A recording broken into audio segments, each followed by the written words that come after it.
If you're trying to fix a Telegram verification error, you're in the right place. This is a super common issue, and the good news is that in many cases, it's not actually a permanent problem. It usually comes down to how Telegram is sending the login code, whether your account already has an active session somewhere else, or whether you've hit a temporary verification limit. In this video, I'll walk you through the easiest fixes step by step so you can get back into Telegram as quickly as possible. And if this tutorial helps, don't forget to hit the like button and subscribe for more simple tech fixes just like this. Let's get started. The first thing you need to understand is how Telegram verification works. A lot of people expect the login code to always arrive by SMS, but that's not always the case. If you are already logged into Telegram on your phone, tablet, or another computer, Telegram may send the code directly inside the Telegram app itself. So before you keep requesting new codes, check your active sessions carefully. Open Telegram on your phone or any device where you're already signed in and look for an official Telegram service message. This message usually contains the login code you need. It will not look like a normal chat from a friend. It will usually come from Telegram itself, and that is the code you should use. This step matters because many people think the code is missing when it is actually waiting inside another logged-in session. If you have Telegram open on another device, check there first before trying again.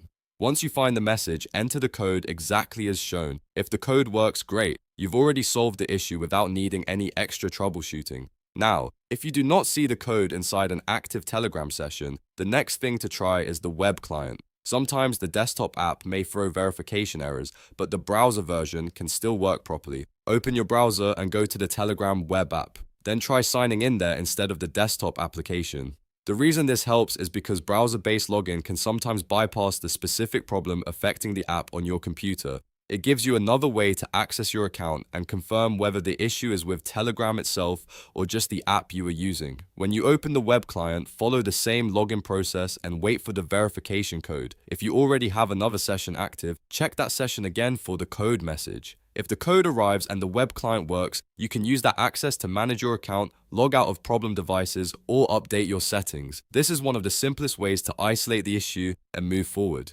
Another very important reason Telegram verification fails is that you may have tried too many times. If you repeatedly request login codes in a short period, Telegram can place a temporary block on verification requests. This is a security measure designed to protect your account from abuse. If this happens, the best fix is to stop requesting new codes and wait it out. In most cases, you should wait 24 hours before trying again. That waiting period is frustrating, but it's often the only way to clear the block. If you keep requesting codes during the cooldown, you may extend the problem instead of fixing it.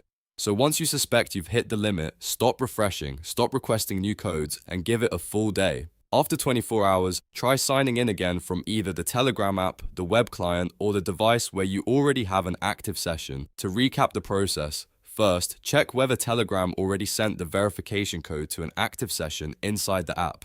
Second, if the desktop app is failing, try the Telegram web app in your browser. And third, if you've requested too many codes, wait 24 hours to clear the temporary block.